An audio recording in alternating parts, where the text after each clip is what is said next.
Good afternoon, ladies and gentlemen, our esteemed viewers at home.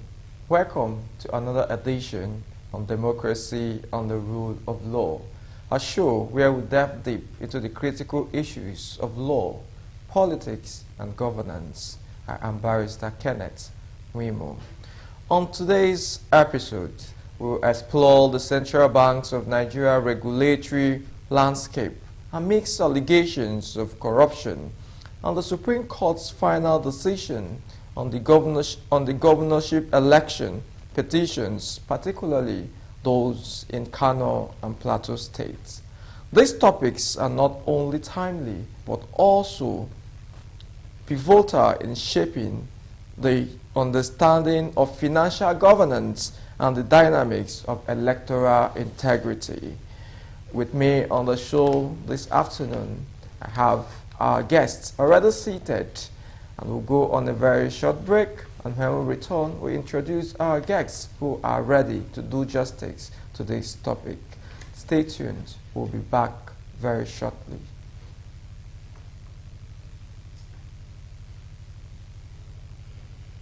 The appeals were fallout of the March 18 governorship election in Nigeria. After the determination of the matters by the Election Petition Tribunal and the appeal courts, appellants not satisfied with the outcome approached the Supreme Court for the final determination of their cases. The appeals which were laid to rest today were from Lagos, Bauchi, Kano, Zamfara, Ebonyi, Abia, Plateau, and Cross River states. For Lagos and Bauchi states, the Supreme Court dismissed the appeal by the Labour Party and the People's Democratic Party and upheld the election of Babajide Sanwo-Olu. Also, the Apex Court also upheld the victory of Governor Bala Mohammed of Bauchi states. For Kano State, the Supreme Court, in its unanimous judgment, allowed the appeal of Governor Abba Yusuf of the New Nigerian People's Party, while the court also upheld the election of Governor Dauda Lawal of Zamfara State. Our respected Supreme Court justices have delivered their judgment and affirmed my election as the duly elected governor of Kano State. Today, alhamdulillah, not only me, not only my family, but all the good people of Kano State. It's actually what I was expecting, so I believe the judiciary are doing very well, and Zamfara people are happy, and we're grateful. We'll now go back, settle down, and do the needful in terms of governance. The 8-member panel dismissed the appeal filed by Chukwuma Odi of the People's Democratic Party from Ebonyi State, while it also resolved all 5 issues raised against the appellants. Also, in the appeal from Plateau State, the court set aside the judgment of the appeal court and upheld the judgment of the tribunal, which upheld the victory of Governor Caleb Mutswang. For Abia State, the Apex Court dismissed the appeal and upheld the judgment of the lower court. And for Cross River State, the court also upheld the election of Basi Otu as the governor of the state. Some of the councils lauded the dexterity of the judges, adding that they have upheld the decision of the electorates. We are very happy that the Supreme Court has lived up to its billing. I'm not commenting on our judgment, Plateau alone. I'm talking about all the judgments. 7 judgments that were delivered today were all based on justice, not politics, not emotion. And we thank God for the Supreme Court. I have no regrets in my consistent stance defending the judiciary as the weakest arm of government, because without the judiciary, we can never have a virile democracy. God bless the judiciary. God bless the Supreme Court today for its decisions that were highly pro-masses, were highly consistent, and were highly redemptive. The Apex Court, in its unanimous judgment, reinstated governors of Kano, Zamfara, and Plateau states, which had earlier been sacked by the court. Welcome back. If you are just joining us, you are on to your favorite program, Democracy and the Rule of Law. With me on the show this afternoon, we have Barrister Obiora Ome. Barrister Obiora Ome, welcome. Thank you very much. We have Dr. Adekunle Oju, SAN. SAN, we welcome you to the show this afternoon. Okay, so without much ado, we would move into the nitty-gritty of today's episode. We'll look at the recent judgments of the Supreme Court, especially that in Plateau and Kano states. Reason being that these are the two judgments that have generated a lot of attention, in the polity, and also being that the appeal court, sacked the governor and they were reinstated by the Supreme Court. So we have the two distinguished lawyers in the studio this afternoon to help us, analyze this judgment and probably give us a sense of reason why this judgment had to be the way they were. So Barrister Obiora Ome, the judgments of the Kano and Plateau states were very, very interesting, being that the fact that the appeal court had already sacked the governors and they were reinstated. So what is your take on the judgment, first of all? Thank you very much. Personally, my view on the judgment of the Supreme Court related to that of Plateau State governorship election and Kano are commendable. In fact, it has gone to restore the winning confidence of the masses in the court, especially the Supreme Court. We all know that in Plateau State, as well as in Kano State, the election petition decisions of the Court of Appeals in respect of those two states considered pre-election matters and used that as a basis for coming to the conclusion they did. In Kano, for example, the Court of Appeal deducted 165,616 votes from that of the governor-elect, Abba Yusuf. And the reasoning of the court was that there were no dates on those ballot papers. The Supreme Court has come forward to say, look, in continuation of what it has laid down before, because the Supreme Court has been considered that we don't treat election matters at the election petition stage, that for the court to have considered election matters, it was wrong and improper and unconstitutional. The Supreme Court has also said that you cannot deduct votes on allegations without those allegations being proved, that there were no proofs that those ballot papers were not valid, and on those grounds, the Supreme Court set aside the judgment of the Court of Appeal for Kano and restored the governor-elect.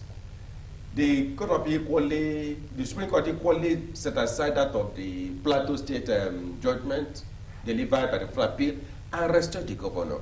Now, I am happy that there appears to be a kind of, assurance from the apex court that the Supreme Court remains the last hope of the common man. Let me put it that way, because before now, don't make a distinction between Supreme Court or any court. We also say that the court is the last hope of the common man.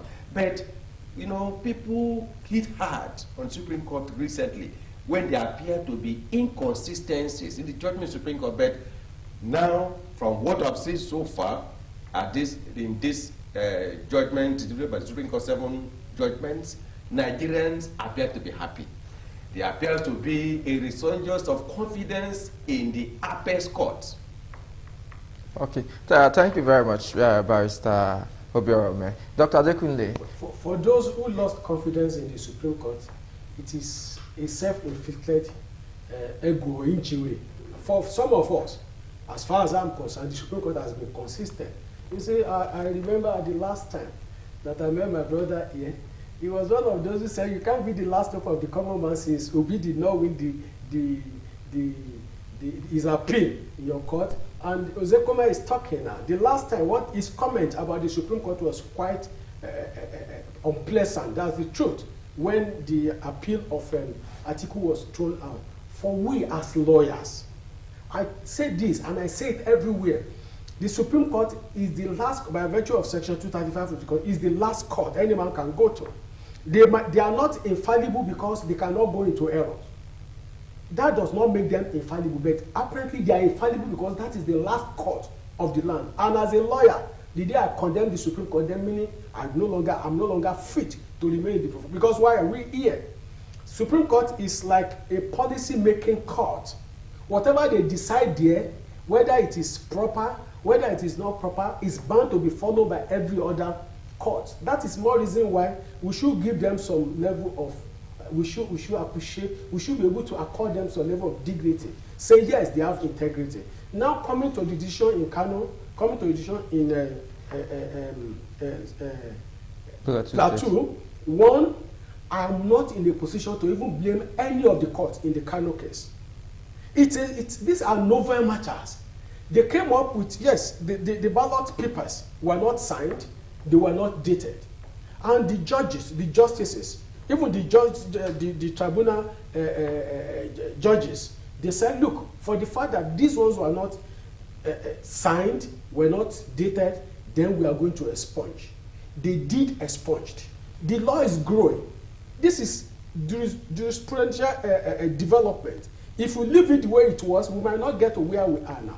There was never a decision over an issue like this before concerning electoral matters. The thing has gone to the Supreme Court. For those who felt they intimidated, no, you did not intimidate the Supreme Court. It was a decision born out of a well-researched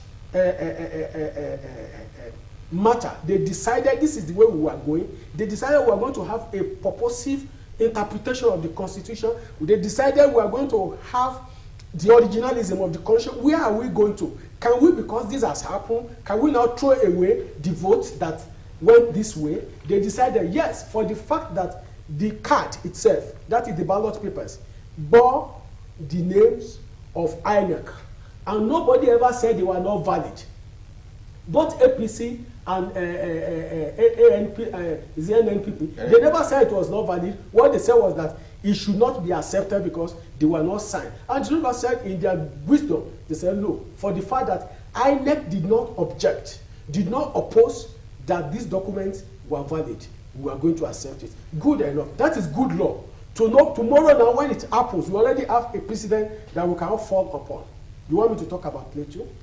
Okay, let me just, I just want to chip in something so that you can also address the issue as you are sharing your thoughts. You know, during the judgment, there's something I was telling that even the justices acknowledged. They said that the legal profession will become irrelevant if the lower court continue to give erroneous judgment. I'm paraphrasing. Now, I think that it was Justice Okoro, yes, that said that, you know, buttressing the fact that some of this, you know, you have exonerated all of the court and said that. I exonerated the court in respect of Kano. That's why I ask you, can I go to Plateau? Okay, now? You can go to Plateau. Now, coming to Plateau, without missing word, I will tell you this, that the Court of Appeal was perverse in their decision. They did not follow laid down proceedings. If they had looked back at the former Sanfara case, the Yari case, it was not on all fours with what we are having now. If they look at the River State case, it was not on all fours. And as it is, for the fact that the agitation or the grievances were not protested by PDP members, apparently it no longer, it ceases to be an internal issue, and APC has no business meddling into the affairs of PDP. That is the truth. And I think without mentioning what that the Supreme Court were right and the Court of Appeal was not right in their decision. So in that wise, yes, we can call it perversion of justice at the Court of Appeal level. But having said that much, that was the way they saw it. 3 or 5 men sat on that appeal. So they cannot all be foolish. Let us not assume that they did it deliberately, and let us not assume that they did it out, but apparently they did it out of what we call perversion. And it does happen. It happens in law. So I'm not going to blame them, but I'm going to say that perhaps with insight of a better appreciation of previous decisions, because we've heard it severally. It's no longer news, even to all of us. What made them to do that? They should have compared, because it is not on our fault with what happened to Yari of, is this Sanfara Kebin? I can't remember so well. So they should have had that, let us cross-check. Should we go this way? Should we come back this way? But thank God that Caleb still had an opportunity to go beyond the Court of Appeal. Otherwise, the story will have changed. Okay, but just a quick one, just to add, on the Kano State, the court also indeed mentioned that the Court of Appeal relied on the Electoral Act, Section 71 of the repealed one in deducting those votes. What do you have to say about that? Well, ordinarily,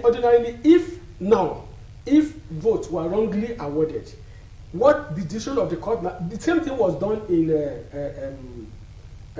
Osun State, you remember? Votes were deducted and votes were added. We have gotten to a level, the new electoral law 2022 says you have not been engaged as a mathematician. Your business is whether this man had what he said he's having or not. So it's not a matter of adding and removing or whatever. The worst that should have happened is we will ask for a fresh election. That should have been done rather than deducting, adding, and not. Because apparently what you deducted goes to who? So what the Electoral Act 2022 is saying is that, look, we have gone beyond the ages of becoming a mathematical court. Rather, let all this be sorted. But if for whatever reasons they do not have it, then it is not of your business. If you cannot deduct and add to the other mass, because it will amount to judicial election. It will amount to the judiciary taking place of the people. So that is what the law seeks to. Oh, all right, Dr. Adekunle. So, but I don't know if you have something to say. The fact remains that whether my very good friend here agrees or not, we all have impressions, even admitted by the Supreme Court, that there are instances of miscarriage of justice, conflicting judgments. And these things are not good for the judiciary. In fact, in the Kano case, Justice John Okoro, who read the lead judgment, said that they are worried by the number of conflicting judgments that was almost making the judiciary irrelevant in the country. Now, we are all lawyers, and because we are lawyers, we are stakeholders. We are not happy when people out there come out to say that there are waters that pass under the bridge because they are not lawyers, they cannot appreciate. Sorry we are almost at the verge of a commercial break. So we'll go on a commercial break. When we come back, we'll continue on this train of thought.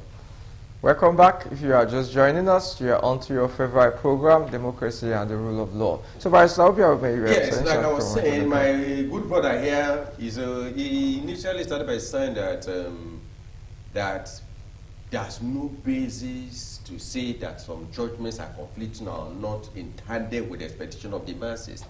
But he later came on to say that Court of Appeal decision in respect of Plateau State I spoke about Supreme Court. I said, okay, yes. I spoke about Supreme Court. That they are infallible. Yes, that he now said that the Court of Appeal decision in Plateau State was perverse. Yeah, that's the Grand Court. Yes. Now, we all know that every court, from Supreme Court to the last court in the ladder, in the hierarchy, are out there to give out justice. And if there's any judgment, decision that appears not to be in tandem or consistent with previous judgments, decisions, we'll be able to have the courage to say, look, this one does not appear to be in line. And that is global, not just in Nigeria. In America, in UK, in Canada, they come out and say that this is, and that is why the law is predictable. predictable based on certain decisions that have been given over the years. So now coming to Nigeria, even the retired Supreme Court Justice came out openly to say that he admitted that there's need for kind of cleansing in the apex court. He admitted, and told Nigerians that yes, that they are not perfect human beings, and that the institution of justice in Nigeria, even at that level, something needs to be done about it. That besides, now looking at what has happened recently, the judgment Supreme Court in 7 cases, like I've said, that Nigerians are out there commending the Supreme Court. Politics is one thing that must not be allowed to, be part of the judicial system. In fact, let me, draw our attention to what, a Supreme Court justice said. A Supreme Court justice said concerning the issue of the judiciary, especially the Supreme Court, in respect of democracy, rule of law, and sin. Let me just quickly say what Justice Mustafa said in AG Abia and AG Federation, because it has to do with judiciary, Supreme Court, rule of law, and so he says, judiciary, especially the Supreme Court in particular, is an essential integral arm in the governance of the nation. It's the guardian of the Constitution, charged with the sacred responsibility of dispensing justice for the purposes of self-guarding and protecting the Constitution and its goals. Judiciary, when properly invoked, has a fundamental role to play in the structure of governance by checking the activities of the other organs of government and thereby promoting good governance, respect for individual rights and fundamental liberties, and also ensuring the achievement of the goals of the Constitution and not allow the defeat of such a goal, good goals and intendments. It's the duty of the court to keep the government faithful to the goals of democracy, good government for the benefit of the citizens as demanded by the Constitution.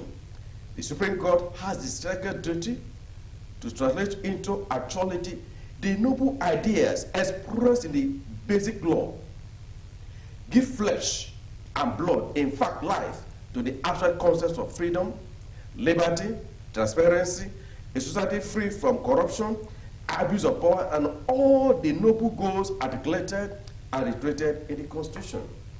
It's the Supreme Court justice that said it, bringing to the fore the noble duties and assignments in the Supreme Court. And we're happy today that Nigerians and legal practitioners alike are all commending the Supreme Court because, one, okay, but so maybe the problem is not about commending. But let me. The question should be: have they done the right thing? Yes, when I say commending the use of the word commending is that before now, the position of the Supreme Court is that you don't deal with pre-election matters at the election stage, at the post-election. And if the Supreme Court had decided otherwise in Kano, heaven will not have fallen by now. I am telling you the very bitter truth. It's a fresh matter. It's a novel matter. They decided the way they felt it should go. So apparently, it's not about Facebook. It's not about analysis on WhatsApp and all what. It's about the law. They have stood. They have decided this is the way we are going, and they did not stand the law on the head. They have good reasons for what they have decided. It appears you are not. So it's not about commending. No. When I use the word commend, some of us have decided. What I meant is that the justices of the Supreme Court give judgment that is in line with their previous decision. No, remember the case of Ondo and Okafor, a 1983 decision of the Supreme Court, where the Supreme Court said that you don't get into the internal affairs of the political parties. Yes. That has been the law. And the Supreme Court has maintained that. The Supreme Court has what we are saying that you don't go into pre-election matters at the post-election stage. What we are saying is that for some of you, And when you say some of you, I'm looking at you. No, I'm looking straight at your eyes. That when it does not favor you. No. You said the Supreme Court is biased. You are not getting it correct. You said so. You said so in the Ijobi Asiwaju case. If you play what I said, I never said it. Maybe I will go and replay it. Replay it. I never said so. I always want to be very objective and analysis. For some of us, very objective. For some of us, we have decided the Supreme Court is infallible. We have decided, and that is the way we hold them. Otherwise, there will be crisis. The late Justice Oputa, who said that the Supreme Court is infallible not because it cannot make errors, yes, but because the last court of the land. Yes. So the issue is that everyone who is a Nigerian and the legal practitioners in particular have a stake in the judicial system. And do you know that the decision of the Supreme Court in Kano does not mean that they have a better reasoning than the Court of Appeal, but because they are infallible. That is it. If it had gone the other way, all of us would have come out to say, yes, that is the way it should go. So we should see them. When we look at Kano in particular, you discover that Kano judgment by the Court of Appeal, had a lot of issues. For example, the people that were there in the court, they listened to the judgment of the Court of Appeal, and some of them recorded it. Now, when they got certified to copy, there were issues that there were departures from that was not what decided. That was not what they decided the Supreme Court. Now, that was a non-issue. No, that's a non-issue. An example. It's a non-issue. Now, at the end of the day, the Supreme Court has finally laid to rest the issue of Kano, and that's one of the reasons why the other time when people were saying, some people are calling at the Supreme Court that judgments of courts should end, especially election between cases should end at the Court of Appeal, so that we not overburden the Supreme Court. My position on that is different. And what's my position? That the Supreme Court, being the last court of the land and composed of more justices, should be given the opportunity to correct what may be perceived inconsistencies or injustice at the Court of Appeal. Okay, but for example, let me just let me just run up. For example, this issue of election matter, Supreme Court are ready to rest now. Whereas at the Court of Appeal level, different divisions, the same Court of Appeal get different decisions. In some of them, they will say no, we don't need to delve into pre-election matter. That is the position some of them took. The others will delve into it. The Supreme Court has maintained once again, no, the pre-election matters are to be treated before the election and not joined with the post-election matters. Okay, let me get Dr. Adekunle. Are the people not stakeholders in all of this judicial pronouncements? In all fairness with you, Nigerians are stakeholders because we are taxpayers. But then we do not stand in a position to influence what they decide in that place. And we should allay these fears that... Not influence. Are they not supposed to criticize if they feel that the justice of the case are not... I mean, those who want to criticize, they have every right to criticize. Okay. But for some of us, basically, we will try to be objective because you could be there. If I'm there, anybody is bound to do...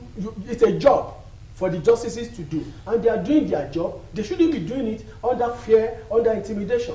They should be allowed free hand. If you remember, before this decision in Kano and Plateau, it was as if the heaven was going to fall. That's one reason why I said that if that judgment had gone the other way, heaven would not have... Yeah, but Dr. Adekunle, yes. What I'm trying to get is that there seems to be a relative calm and there seems to be a general understanding that the Supreme Court, even to those who have lost the election, shouldn't it be how it should be? I think those who lost this time around... Yes, they acknowledge that the Supreme Court has done. Shouldn't it be how it should be? It means they are better Democrats. That's the truth. They decided not to... Because, look, there was a decision. Ordinarily, even if you are elected to fight, after the decision in Kano, after the Court of Appeal decision, they asked skirmishes here and there, people's houses were burnt and all whatnot. But then, this is a decision now, everybody decided to go to his house. That is the way it should be. We should respect the court when they decide against us. We should agree when they decide in our favor as well. Because if you don't want them to decide in your favor, that's one of the reasons why I still fought the comments of Labour Party, the PDP, Obi, Atiku, and all whatnot after the Supreme Court decision in their matters against the Asiwaju. When it favors you, it is all well and good. We should let, you see, we have gotten to a level that we need to nurse this democracy. And like lawyers too, when I see any of our colleagues coming out there, that is a judgment, not justice. That is arrant. No, you don't say that. That is judgment, not justice. If our brother who is talking now, the last time he said this is judgment, this is not justice, just because he didn't favor him. Today is shouting to the high heavens, praising the justice of the Supreme Court. There is not, somebody said restoration, there was no dignity lost, there was no prestige lost. The Supreme Court has been one and the same. They have maintained their integrity all this while. As far as I'm concerned, it's not about restoration of their integrity, it is about maintaining their integrity. They never lost it at any point in time. So I think we should see them the way they are. They are human beings. They can fall into errors just like any other human being, but we should be able to abide. Judgment doesn't have to go your way all the time. I've handled so many matters, I've lost some, I've won some. My brother Ume has done the same thing. Yes. So we should be ready to win, and when we win, we should take it that way. When we lose, we should accept that it is our time to be on the other side. And at times, we didn't lose all these cases just because we were not on the good side. Technicality. You remember the case of the former president of the Senate. It's mere technicality, and because the procedure that ought to have been taken by one of the parties, I cannot remember so well again now, it's supposed to be come by way of writ of summons. It came by way of originating summons and all whatnot. And at the end, the Supreme Court said, no, we wouldn't have opportunity to look at the fact with what you have done. Then we decided against it. People cry to high heavens, but whether we like it or not, peace was restored. And everybody is going about his business as if nothing has happened. So, Barrister, Dr. Adekunle, so in essence, those who cannot endure the pain of losses or defeats are not fit to enjoy the benefit of democracy. Yes. Okay. The other thing I want to say concerning my brother's position as regards better Democrats. Are there new shades of politicians that just enter the system? No. Is it not the same set of people? No. We know people will cry whenever they lose a case. They will cry. Whenever they win, they will rejoice. Is that because people saw that what the Supreme Court did is in accord with their expectations. My brother. Although it is not people's expectations that dictates justice. You understand? It is the law. When you follow the rules, you understand. And you see, those that sometimes say they are not happy with what may have happened is, if in a particular case you say no more technicalities, it's been dead and buried for good. And then in other cases, you now use technicality as a basis. Those are the issues that over time have bothered the minds of some people that look, let there be a fair plain ground. Let there be consistency. You have said this so that as lawyers you can advise your clients. Look, that yes, if you follow this, if the facts are the same with this is the likely result you get. You don't give assurance, but you make a little projections, postulations, so on. But if in one matter is a different yardstick, then it's not. Okay, let me just get your last words on this. You know that the new Electoral Act stipulates that some of these cases will be terminated at the Court of Appeal. They won't necessarily get to the Supreme Court. Shouldn't justice, shouldn't this consistency, shouldn't this new wind of acceptance flow across all levels of courts, having in mind that some of these cases, some of the litigants might not have the opportunity of actually getting to the apex court? The truth is that whether we like it or not, there must be an end to litigation. Yes. Whether it is stopping at the Court of Appeal or stopping at the Supreme Court. Yes. So the agitation that because there was an error or a perverse by Court of Appeal judge in the cases of the senators, House of Rep member, and that is not enough reason for us to now amend the Electoral Act by saying let all cases get to the Supreme Court. No, we will overwhelm them. They already have too much to handle. The fact that they deal with gubernatorial cases and the presidential cases, it is enough. So for me, really, the law is good the way it is. A mistake of one shouldn't be seen as a mistake. There are decisions in other courts. They didn't fall into the same trap that the Court of Appeal just fell into this time around. So I don't really think that's enough reason. And I've had cause to say this, like for a faint-hearted person, he might not know what else to do about those people that were affected. But yes, for me, it's like a tiny window that desires a tiny thing. You just need to come up. As bad as it is now, for a strong-hearted counsel, because for me, if you lose at the end of the day, it will mean that you lost because you didn't know what to do. It will not be because you didn't know that you should have stopped at the Court of Appeal, but because of the revelation in the judgment of Justice Okoro now, there is enough reason for people who wants to move further to ask questions, to probe further, and there are things that could be done which we don't have to start talking about here. No. I heard what my brother just said, Dr. Ojo, but then I also want us to look at it from the other angle, because the saying goes that every coin has two sides. If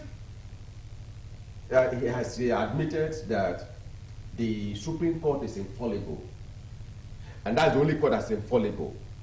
Now, the Supreme Court has had the opportunity of correcting some perceived injustices or perverse decisions of the lower courts, particularly the Court of Appeal.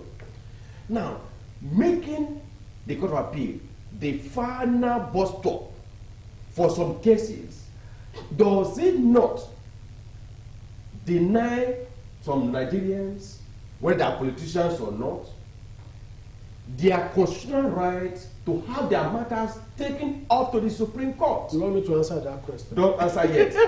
Because when I finish with that, for me, the provisions of the Constitution of Nigeria, Section 36, gives every Nigerian the right to be heard.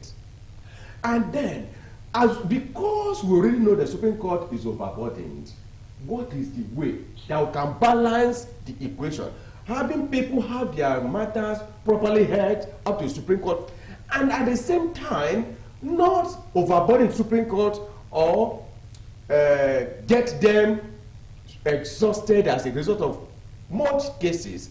There are ways out. When on political cases, my suggestion is that election petitions, elections could be held a year before the year of handover, which means that we'll have like 1 year to deal with election cases, matters, petitions, and all that has to do with it. That's one side.